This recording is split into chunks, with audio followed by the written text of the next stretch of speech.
सुनवा लगे तेना महीनावा आए जोइबो घरवा के कबले मारी के मनवा रखे नानी करे झगड़वा के तनी सबर तू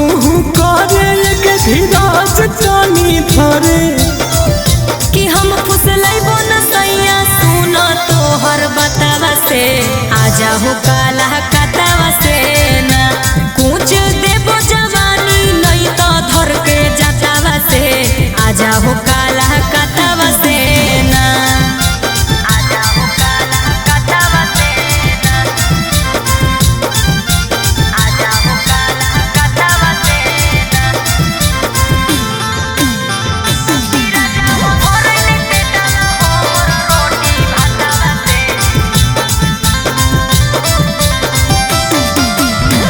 तोहरा से बेस हाल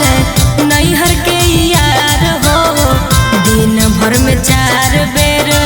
करो हल प्यार हो कहे मनो ही नहीं बतिया अभी हो बुरा लगे